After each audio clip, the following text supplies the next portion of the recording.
Ku buka mataku dan lihat wajahmu.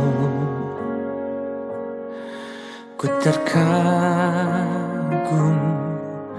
bila ku lihat hidupku dan karya tanganmu. Ku tersanjung karena semua yang baik dalam hidupku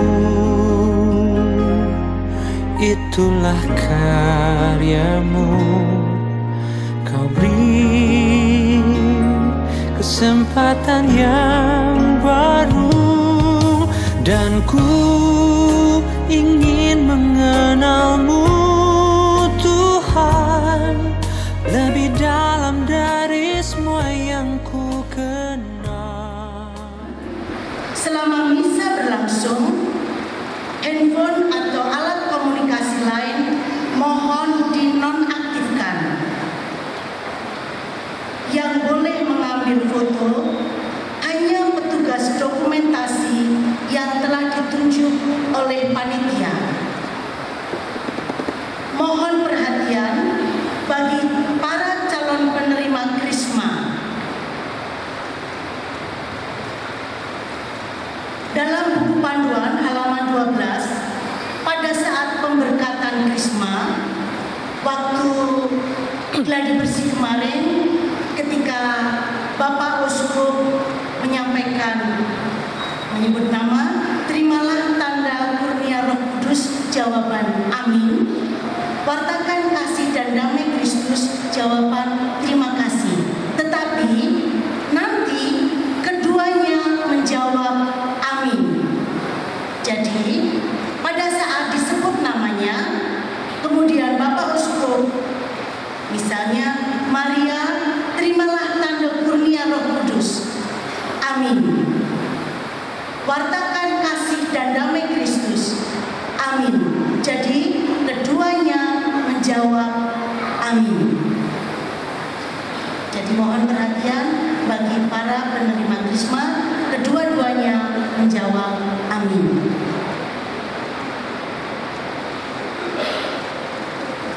Nama Anda, misalnya ini dipakai,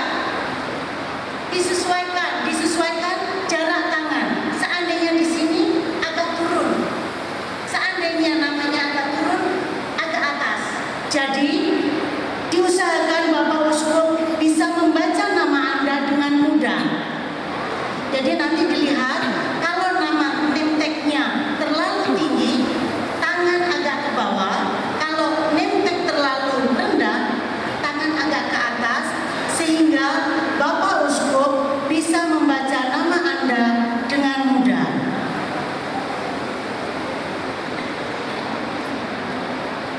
Pada saat sesi foto, nanti ada sesi foto bagi para krismawan, para penerima krisma, properti, tas dan sebagainya langsung dibawa.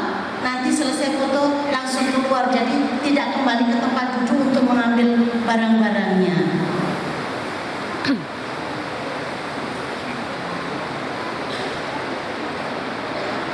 Marilah kita doakan bersama doa persembahan anak sulung Buah Bungaran dan Gerakan Ayo Kuliah 2019.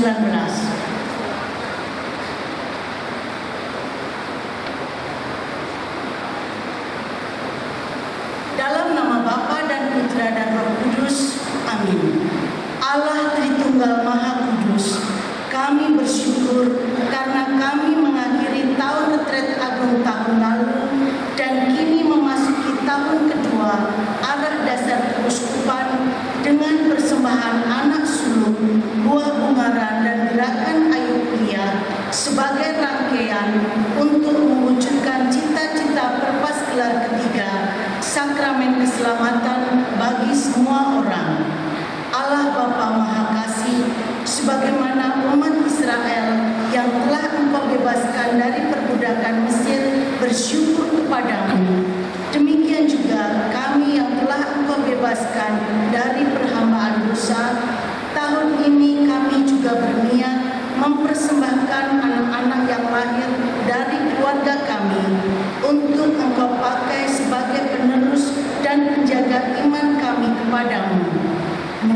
adalah milik-Mu yang Engkau percayakan kepada kami untuk kami rawat dalam penyertaan-Mu yang mengagumkan, terutama berkat sakramen perkawinan. Semoga keluarga Kudus Nazaret menjadi pedoman bagi keluarga kami untuk senantiasa menghargai kehadiran-Mu yang menyelamatkan. Allah Bapa kami, sebagaimana Engkau menerima persembahan Habel, Abraham dan janda miskin sebagai persembahan yang tulus ikhlas, semoga keluarga-keluarga kami menyadari bahwa jerih payah kami pun tidak terlepas dari campur tangan-Mu. Maka dengan hati yang tulus ikhlas, kami juga hendak mempersembahkan hasil usaha kami melalui gereja-Mu sebagai ungkapan syukur atas kurban-Mu yang lebih besar dalam diri Yesus Putra-Mu. Terimalah persembahan kami demi kemuliaan nama-Mu dan keselamatan kami. Ya Yesus, Engkau guru, pendidik dan pengajar sejati. Kami menyadari pentingnya pendidikan dalam keluarga sebagai pendidikan pertama dan utama. Pendidikan di zaman ini tidak mudah, demikian juga perjuangan hidup semakin berat. Semoga keluarga-keluarga Katolik mengupayakan pendidikan sebaik mungkin, baik pendidikan iman maupun pendidikan umum, sehingga gerakan Ayo Kuliah di Keuskupan kami menjadi salah satu wujud persembahan yang terbaik dari keluarga kami. Semoga dengan gerakan ini kami sungguh menjadi sakramen keselamatan bagi masyarakat Lampung. Ya Roh Kudus, kurniakan kepada kami umat-Mu sabta karunia-Mu, sehingga kami semakin menyadari karya-Mu yang agung. Semoga dengan demikian menjadi semakin sempurnalah persembahan anak sulung dan buah bungaran kami. Bunda Maria, Bunda Yesus, Bunda Gereja dan Bunda kami. Doakanlah kami agar kami dapat mewujudkan cita-cita Perpaskelar ketiga sebagai arah dasar keuskupan ini. Semua ini kami persembahkan dalam Kristus Tuhan kami. Amin. Bapa kami yang ada di surga, dimuliakanlah nama-Mu, datanglah kerajaan-Mu, jadilah kehendak-Mu di atas bumi seperti di dalam surga. Berilah kami rezeki pada hari ini, dan ampunilah kesalahan kami, seperti kami pun mengampuni yang bersalah kepada kami. Dan janganlah masukkan kami ke dalam pencobaan, tetapi bebaskanlah kami dari yang jahat. Amin. Salam Maria, penuh rahmat, Tuhan serta-Mu. Terpujilah Engkau di antara wanita, dan terpujilah buah tubuh-Mu Yesus. Santa Maria, Bunda Allah, doakanlah kami yang berdosa ini, sekarang dan waktu kami mati. Amin. Marilah kita berdiri untuk mengikuti perayaan Ekaristi hari ini dengan menyanyikan lagu pembuka.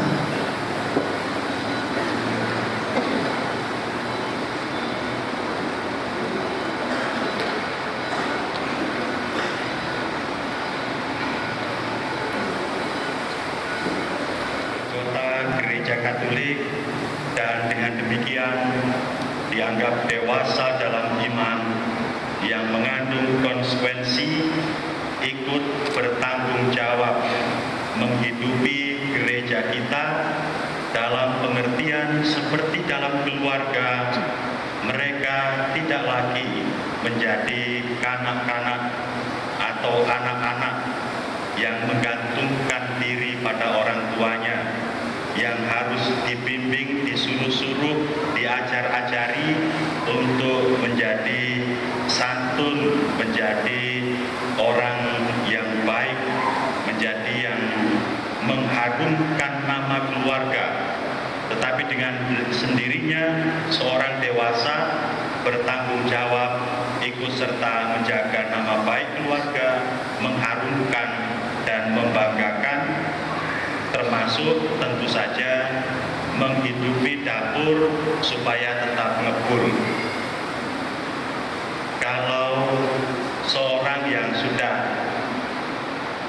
kumisan, bengesan, masih parasit, orang tuanya pasti akan malu.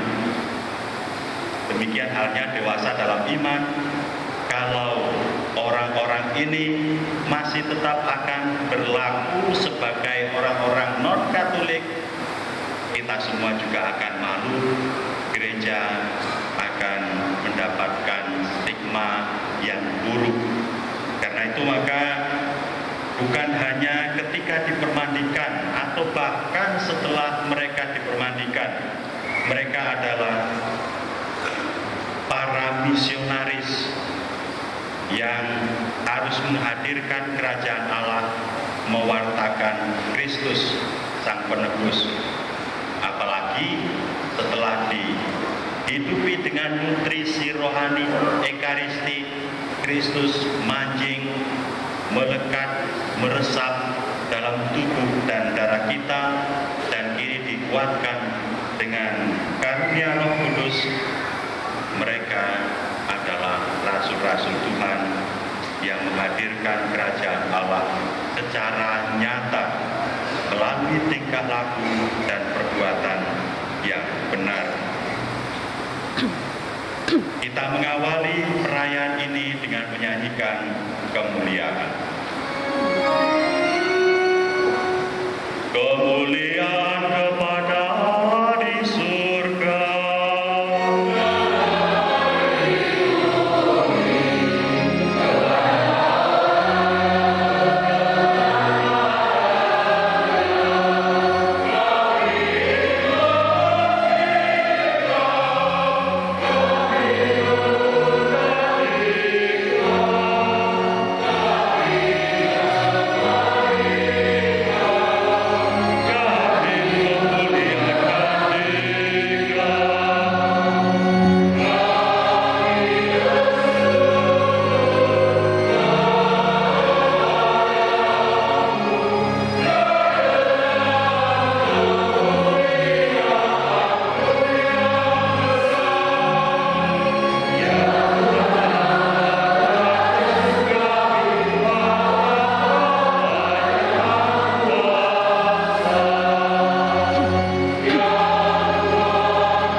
Marilah berdoa.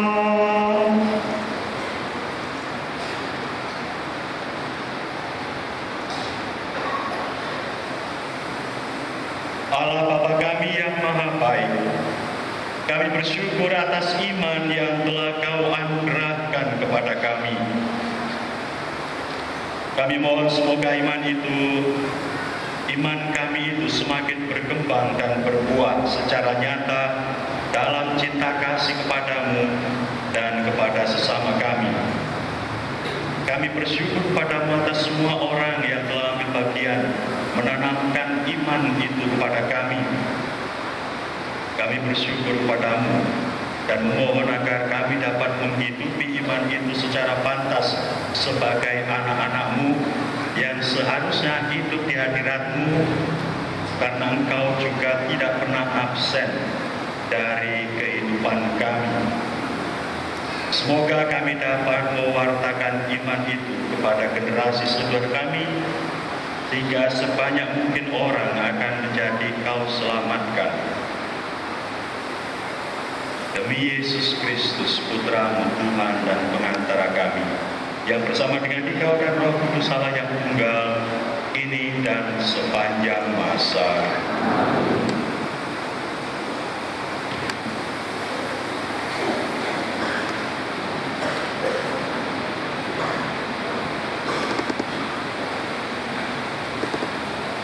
Bacaan dari Nubuat Habakuk. Tuhan, berapa lama lagi aku berteriak, tetapi tidak Kau dengar. Aku berseru kepadamu penindasan, tetapi tidak Kau tolong. Mengapa Engkau memperlihatkan kepadaku kejahatan, sehingga aku menyaksikan kelaliman? Ya, aniaya dan kekerasan ada di depan mataku. Perbantahan dan pertikaian terjadi di sekitarku. Lalu Tuhan menjawab aku demikian. Tuliskanlah penglihatan ini, buratlah pada loh batu agar mudah terbaca. Sebab penglihatan itu masih menanti saatnya, tetapi segera akan terpenuhi dan tidak berdusta. Bila pemenuhannya tertunda, nantikanlah. Akhirnya pasti akan datang dan tidak batal. Tunggu, orang yang sombong tidak lurus hatinya, tetapi orang benar akan hidup berkat imannya. Demikianlah sabda Tuhan.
Masuklah, mari kita sujud menyembah.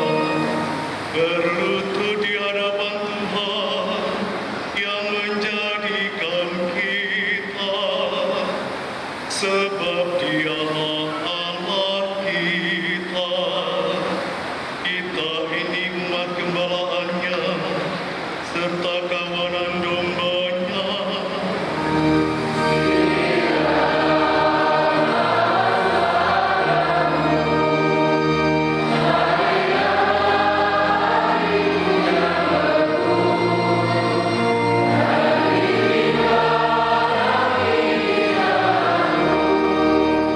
Pada hari ini, kalau kamu mendengar suaranya, janganlah bertegar hati seperti di Meribah, seperti waktu berada di masa di padang gurun, ketika nenek moyangmu mencobai dan menguji aku, padahal mereka melihat perbuatanku.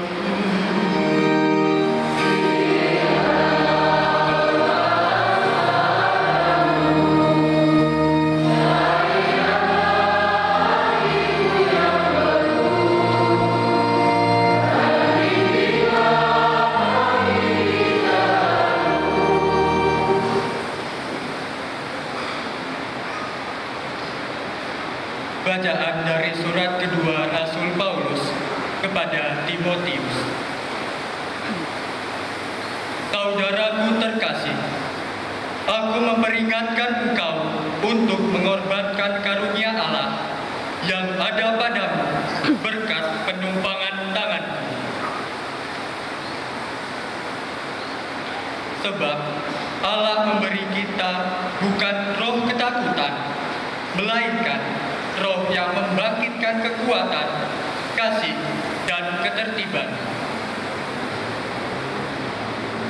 Jadi, janganlah malu bersaksi tentang Tuhan kita, dan janganlah malu karena aku, seorang hukuman karena Tuhan. Tetapi, berkat kekuatan Allah, ikutlah menderita bagi Injilnya. Peganglah segala sesuatu yang telah engkau dengar daripadaku sebagai contoh ajaran yang sehat, dan lakukanlah itu dalam iman serta kasih dalam Kristus Yesus. Berkat Roh Kudus yang diam di dalam kita, peliharalah harta yang indah yang telah dipercayakannya kepada kita. Demikianlah sabda Tuhan.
Tuhan bersamamu.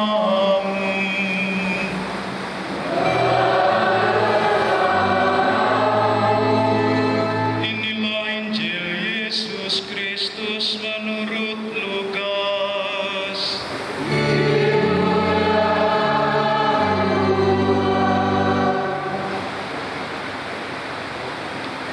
Sekali peristiwa, Yesus setelah menyampaikan beberapa nasihat kepada para rasul, ia berkata kepadanya, Tuhan, tambahkanlah iman kami.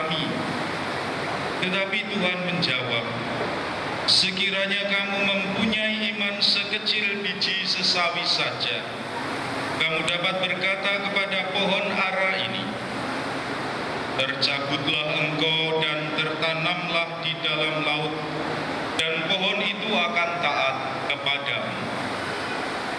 Siapa di antara kamu yang mempunyai seorang hamba yang membajak tanah atau menggembalakan ternak, waktu ia pulang dari ladang akan berkata kepada hamba itu, mari segera makan? Bukankah sebaliknya ia akan berkata kepada hamba itu, sediakanlah makananku, ikatlah pinggangmu dan layanilah aku sampai aku selesai makan dan minum. Sesudah itu engkau boleh makan dan minum. Apakah ia berterima kasih kepada hamba itu karena hamba itu telah melakukan apa yang ditugaskannya kepadanya?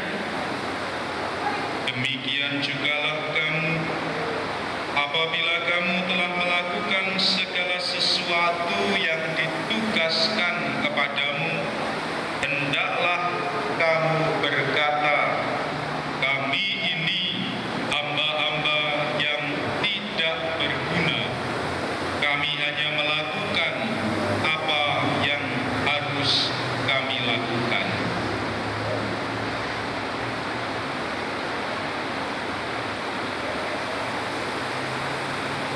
Berbahagialah orang yang mendengarkan sabda Tuhan dan tekun melaksanakannya.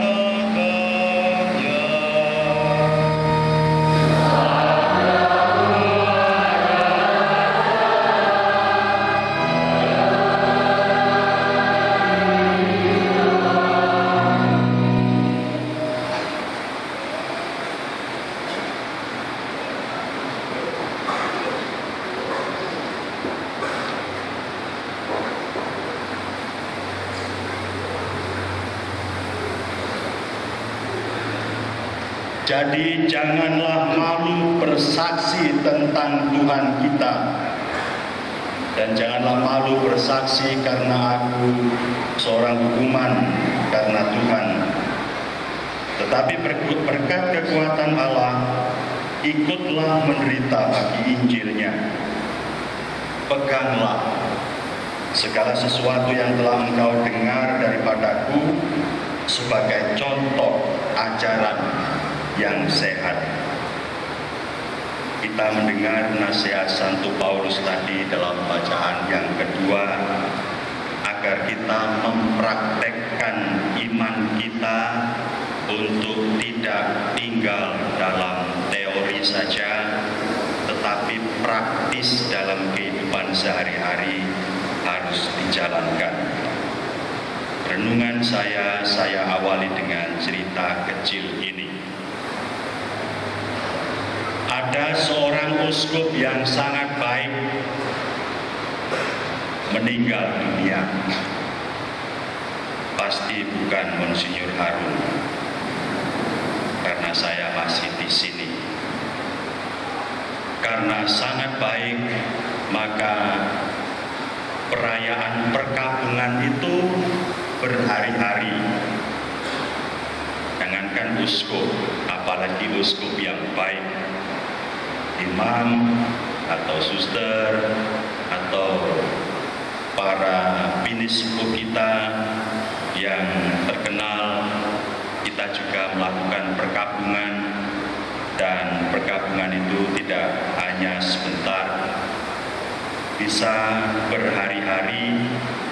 Kita juga berdoa 3 hari, 7 hari, 40 hari, 100 hari, 1000 hari, bahkan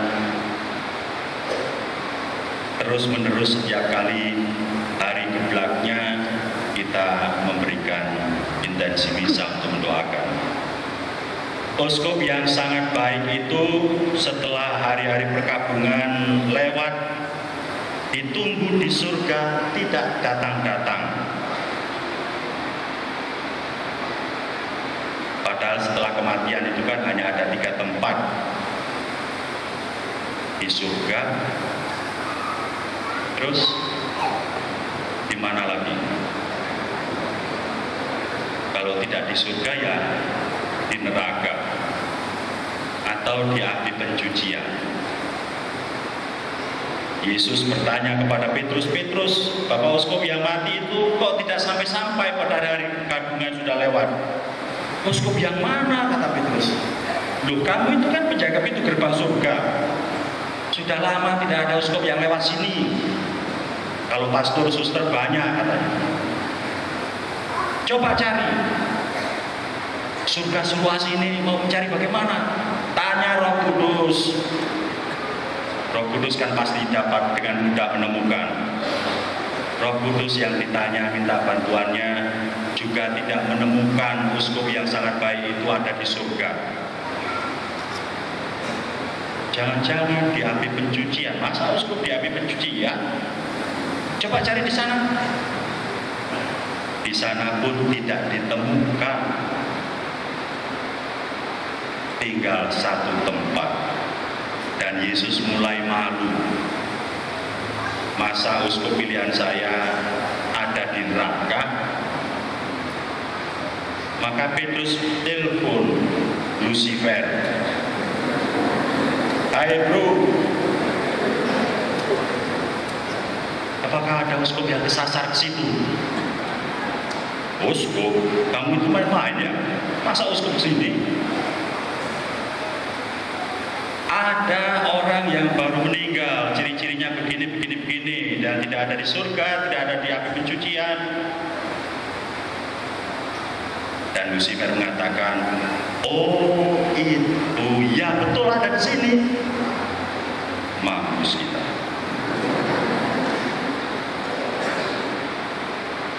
"Sedang apa dia di situ?" kata Petrus. "Dia sedang mengaudit pembukuan kami." Para koruptor, orang-orang yang berbuat jahat, para preman, hari-hari ini keringat dingin semuanya. Padahal seluruh neraka sudah saya pasang AC. Mereka bahkan sudah merencanakan demo besar-besaran kepada saya. Dan penghasilan saya turun drastis minggu ini. Dia itu sedang mengaudit pembukuan kami. Lalu Lucifer mengatakan, "Jadi bagaimana? Kamu mau ambil dia?" "Ya tentu saja harus diambil. Masa uskup di situ memalukan gereja saja. Ambil cepat sebelum mereka itu demo pada saya." Dan uskup itu diambil, syukurlah. Apa yang mau saya katakan? Orang yang dewasa dalam iman, dimanapun, dalam situasi apapun, berbuatlah baik. Tidak ada tempatnya kita berbuat jahat. Itulah misi yang kita emban sejak kita dipermandikan. Bulan ini kita memperingati 100 tahun maksimum ilut yang ditulis oleh Bapak Suci Benediktus XVI 100 tahun yang lalu. Maksimum ilut itu artinya tugas mulia, tugas agung. Apa tugas itu? Adalah karya misi. Setiap orang begitu dipermandikan adalah misionaris yang harus menyatakan kehadiran Allah dalam dirinya, yang dalam ardas kita sebut sebagai sakramen keselamatan bagi semua orang. Sakramen, tanda dan sarana, bukan hanya uskup, bukan hanya imam, bukan hanya religius, biarawan-biarawati, tetapi setiap orang adalah tanda dan sarana atau sakramen keselamatan bagi orang lain. Perikop Injil yang kita dengar hari ini saya kira sangat menarik. Tuhan, tambahkanlah iman kami.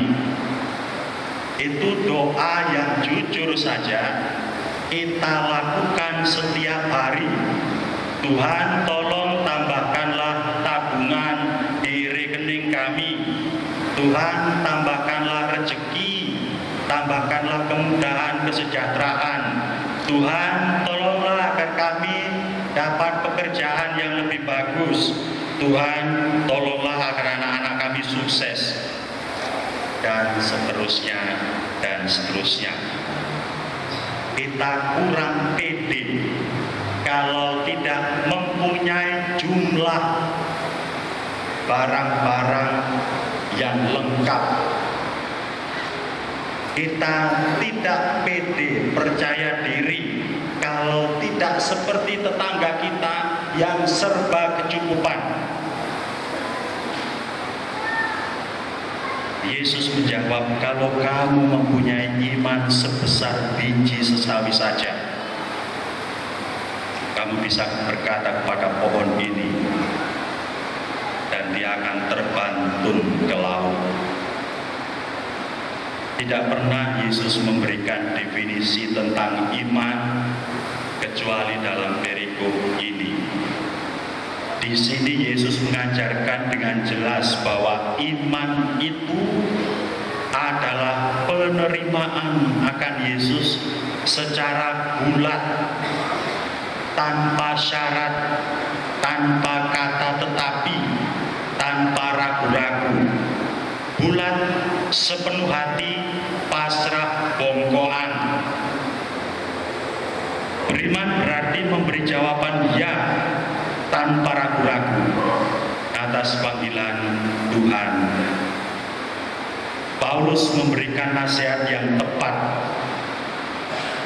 untuk sebuah iman yang tanpa ragu-ragu itu. Jangan malu menjadi saksi Tuhan. Paulus mengingatkan bahwa kekayaan iman dalam petik yang dimiliki seseorang haruslah dibagikan kepada yang lain dan bukan disimpan sendiri untuk dimiliki sendiri. Sedangkan harta duniawi saja yang fana itu kita diajak untuk berbagi kepada saudara dan saudari kita yang berkekurangan, apalagi ini kekayaan iman.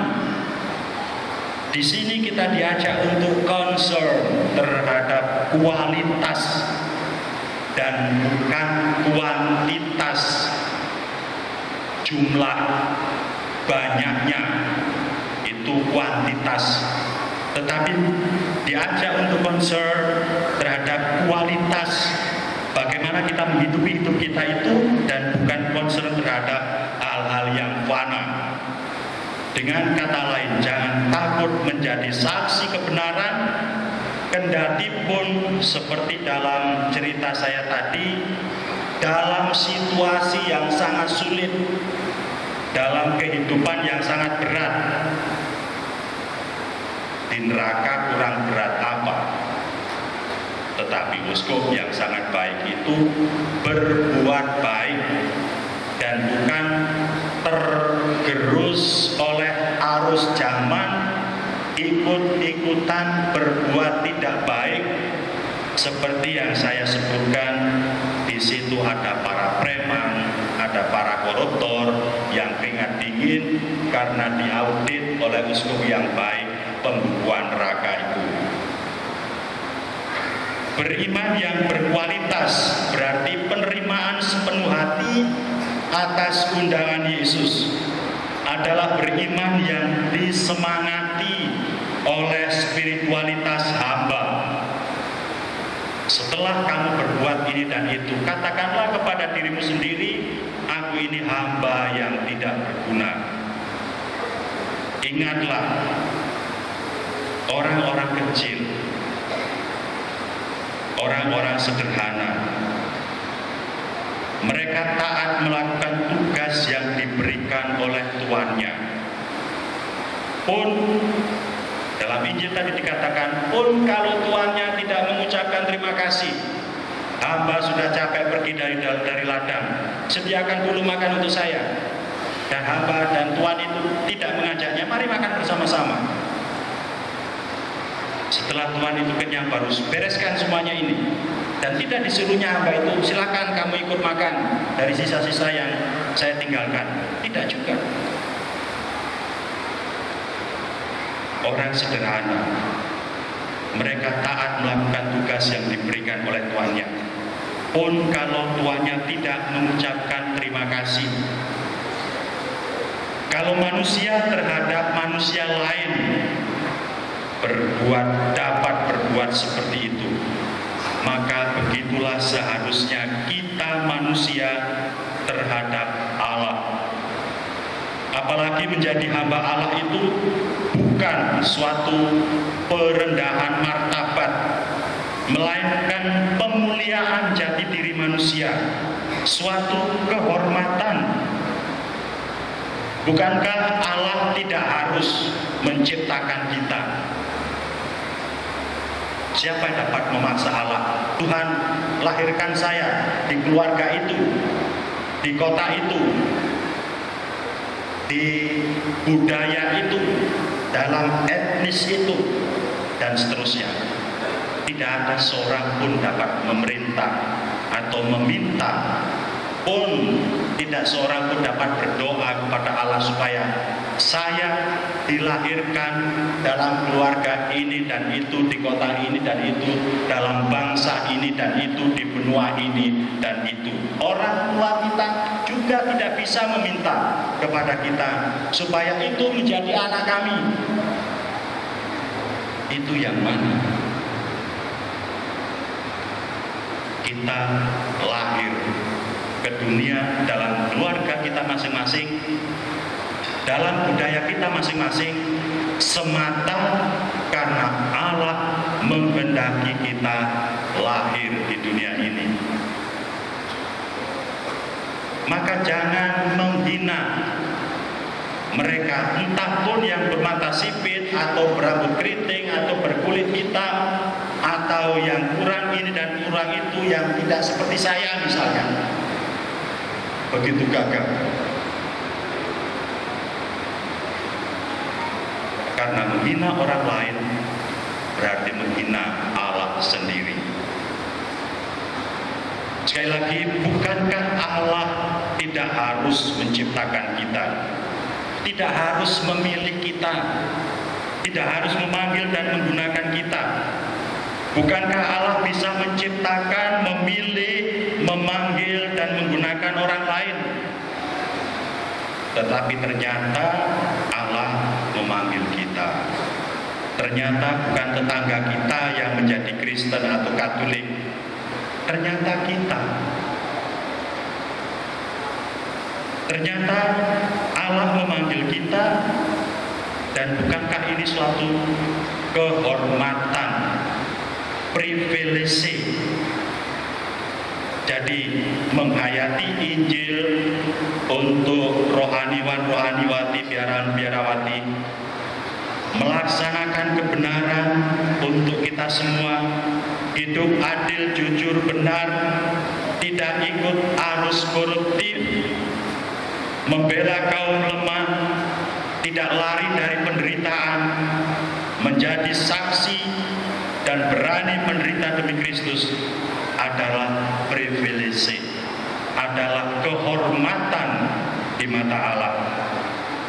Kalau kita malu menjadi orang Kristen, kalau kita tidak konsekuen dan konsisten atas predikat kita sebagai orang Kristen, jika kita tidak menghayati predikat itu dan menghidupi panggilan kita itu dengan benar, kita menjadi tidak terhormat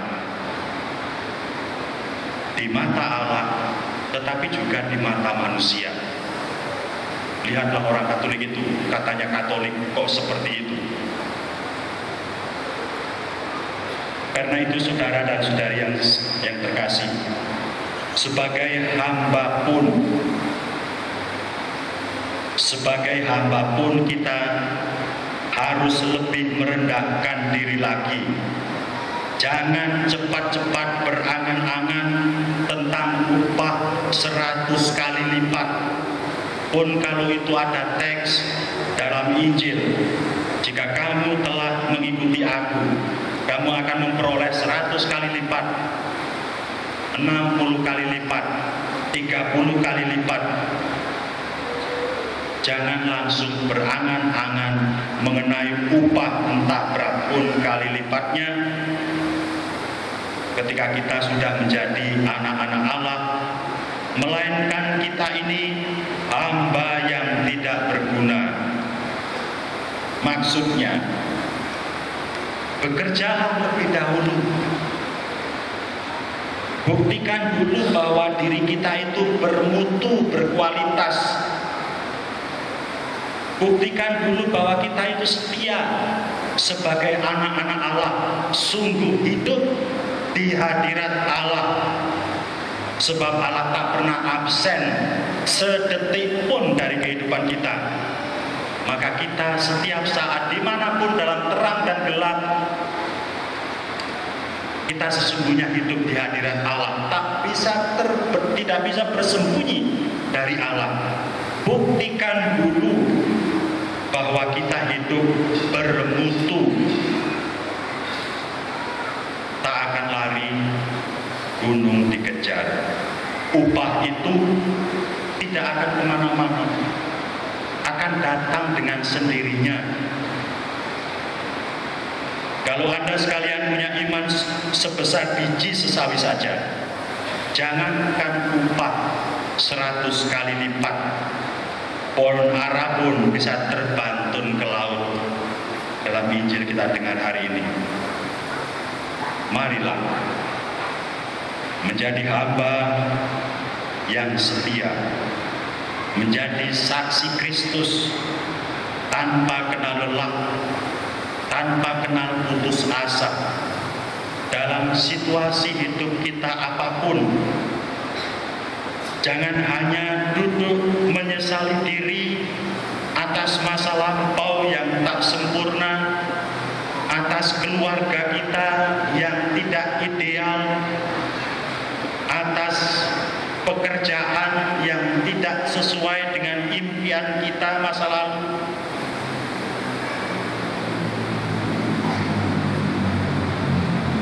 Satu-satunya kenyataan yang ada adalah keberadaan kita saat ini. Maka hidupilah saat ini dengan penuh semangat, all out, sepenuh hati, kalban wa kalban, gembira, ceria, penuh sukacita. Bapak Suci berkali-kali dalam berbagai suratnya bahkan, kekristenan itu adalah kehidupan penuh sukacita. Ditebus oleh Kristus, Kristus menjadi jaminan, pengganti, tumbal, penghapus dosa-dosa kita. Kita dijadikan anak-anak Allah, kurang apa lagi? Menjadi murid Yesus itu bukan beban, melainkan panggilan hidup, anugerah, rahmat, kehormatan. Tuhan memberkati kita.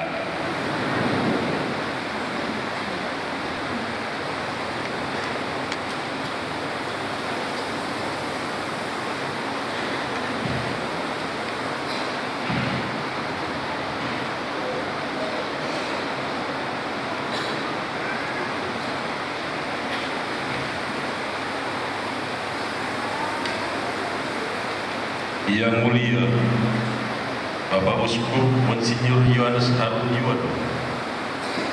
Uskup Keuskupan Tanjung Karang, pada hari yang berbahagia ini, saya Ketua Dewan Pastoral Paroki Metro menghantar sejumlah umat yang ingin dan rindu menerima sakramen Krisma dari Bapak Uskup.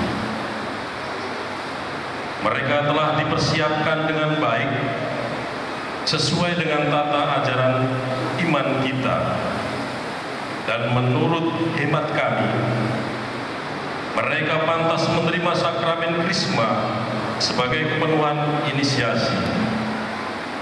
Dan dengan demikian dikukuhkan sebagai anggotanya dalam gereja Kristus.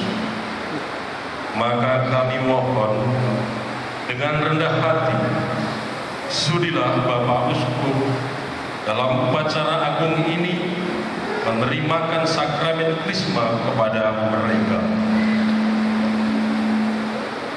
Saudaraku yang terkasih dan seluruh umat Allah yang terberkati, Pastor Paroki, khususnya Dewan Pastoral Paroki dan Stasi yang Anda wakili, saya berterima kasih kepada Anda sekalian. Anda sekalian telah membina, menyiapkan, membimbing calon Krismawan Krismawati ini sampai pada kepenuhan inisiasi yang akan terlaksana pada hari ini. Anda sekalian sungguh telah berpartisipasi, ambil bagian dalam pembinaan iman gereja dalam karya kegembalaan saya. Maka dengan senang hati saya mengabulkan permohonan Anda, dan sebelum kita memulai perayaan penerimaan sakramen Krisma ini, mari kita semua berdiri bersama dengan calon Krismawan Krismawati. Kita juga mengucapkan janji baptis, sebab gereja Katolik itu satu, Katolik, kudus, Katolik, dan apostolik. Dengan kita juga mengucapkan janji baptis, semogalah calon Krismawan Krismawati ini diteguhkan dan dapat berlaku seperti kita, menjadi saksi Kristus yang tanpa ragu hidup dalam kebenaran, dalam iman kekatolikan.